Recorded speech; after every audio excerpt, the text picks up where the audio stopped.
This year, India is hosting the first ever Global Big Cat Summit, where heads of governments and ministers from 95 range countries will deliberate on collective strategies for conservation. Heritage and culture tourism. I propose to develop 15 archaeological sites, including Lothal, Dholavira, Rakhigarhi, Adichanallur, Saranath, Hastinapur, and Leh Palace into vibrant experiential cultural destinations. Excavated landscapes will be open to the public through curated walkways. Immersive storytelling skills and technologies will be introduced to help conservation labs, interpretation centers, and guides. The sports sector provides multiple means of employment, skilling, and job opportunities.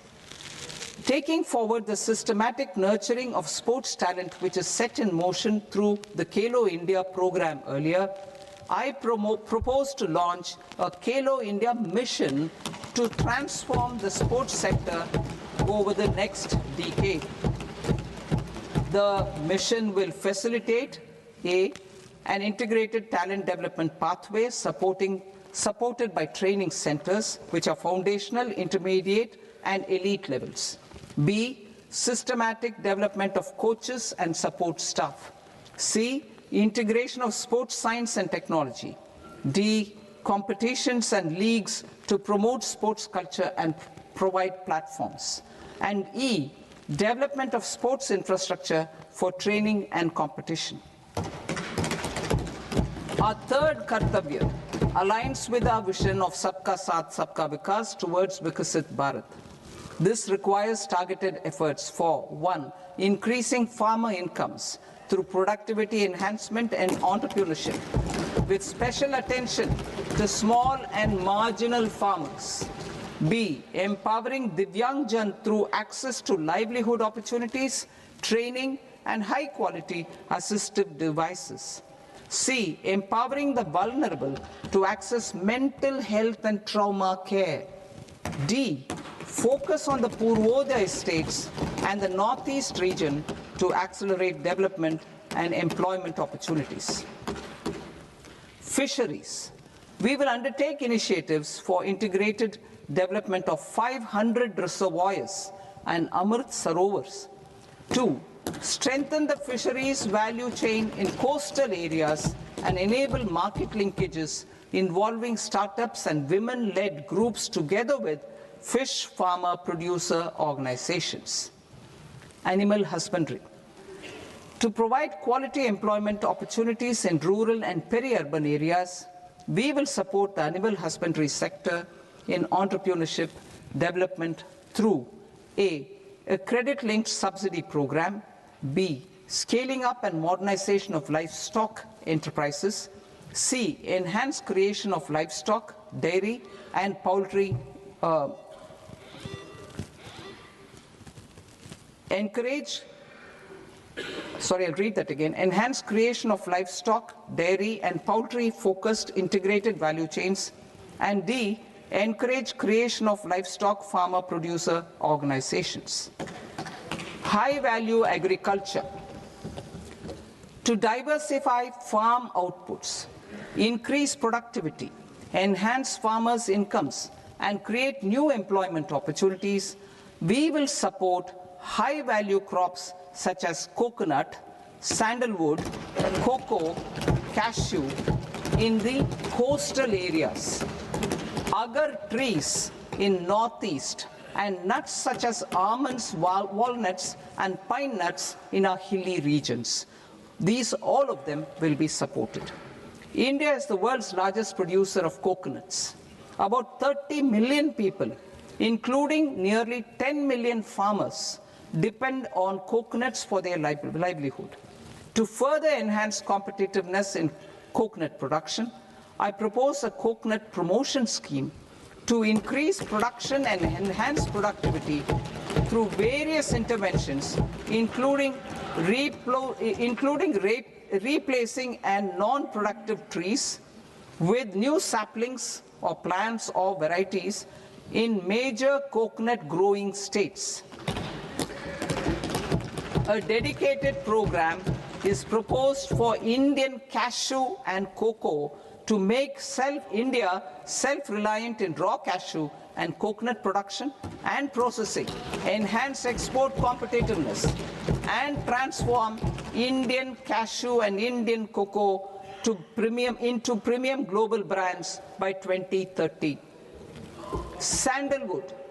Sandalwood is closely linked to India's social and cultural heritage.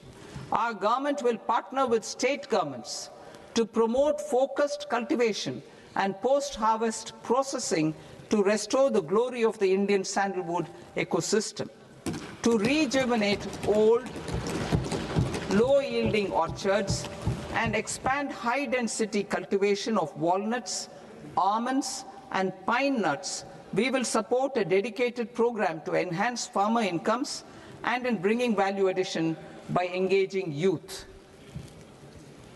Bharat Vistar, that is virtually integrated system to access agricultural resources.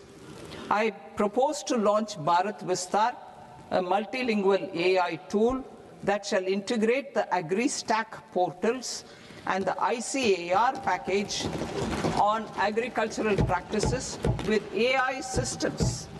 This will enhance farm productivity, enable better decisions for farmers, and reduce risk by providing customized advisory support.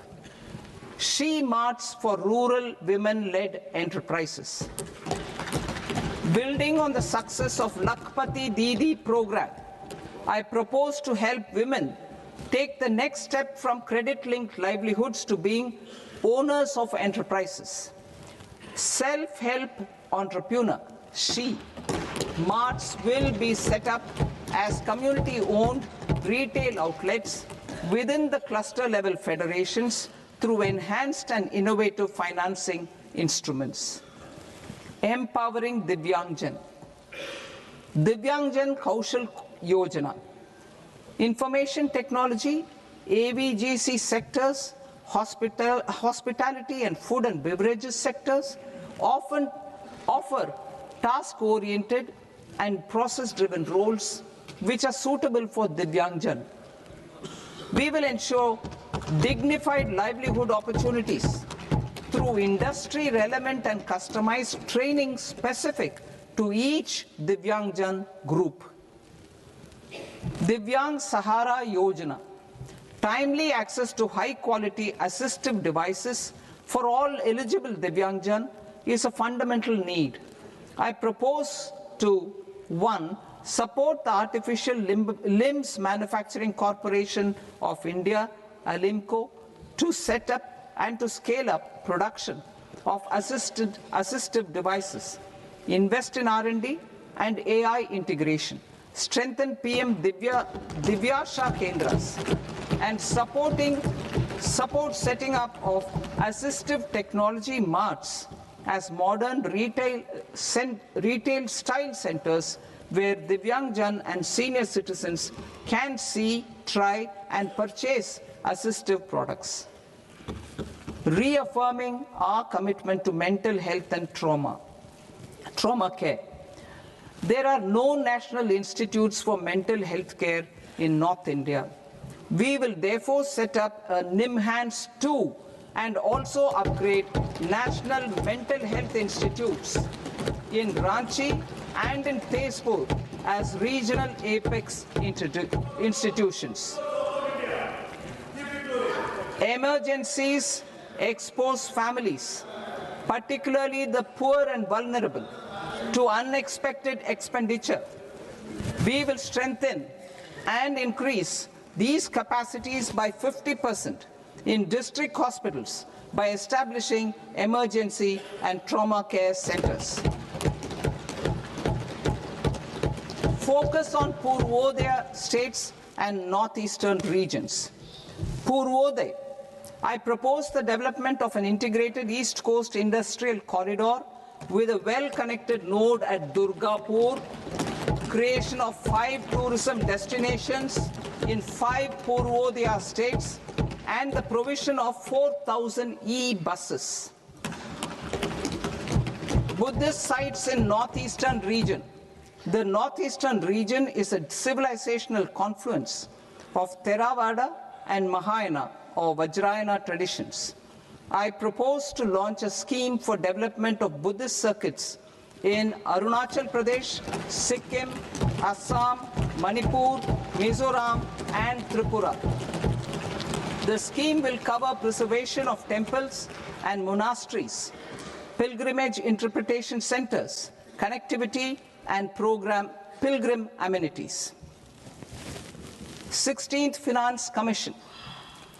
On 17th November 2025, the 16th Finance Commission submitted its report to the President.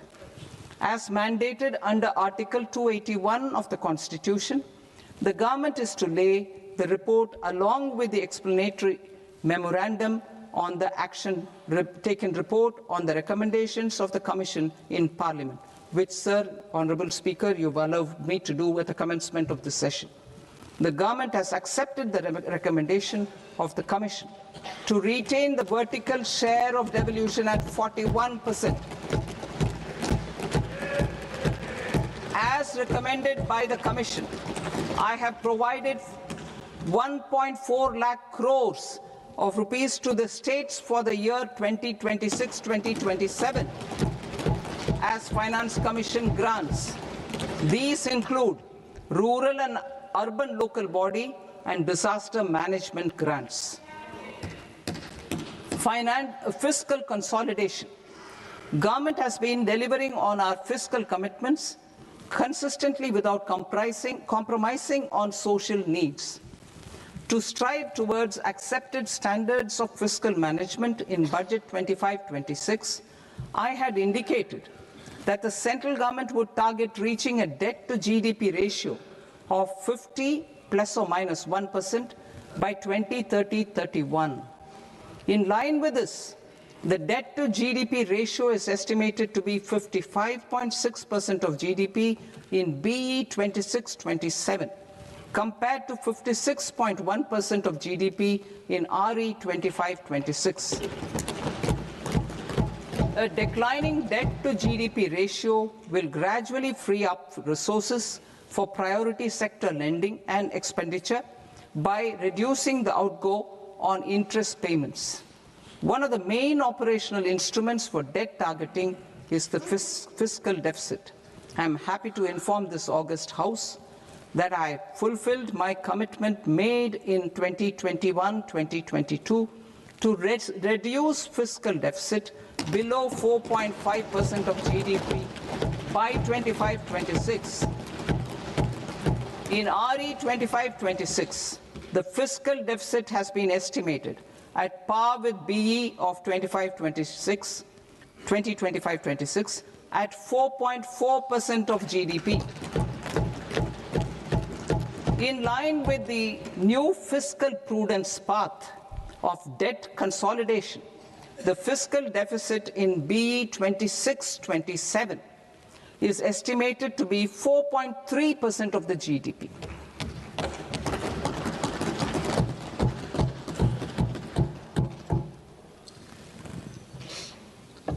The revised estimates of the non-debt receipts are 34 lakh crore rupees, of which the centre's net tax receipts are 26.7 lakh crore.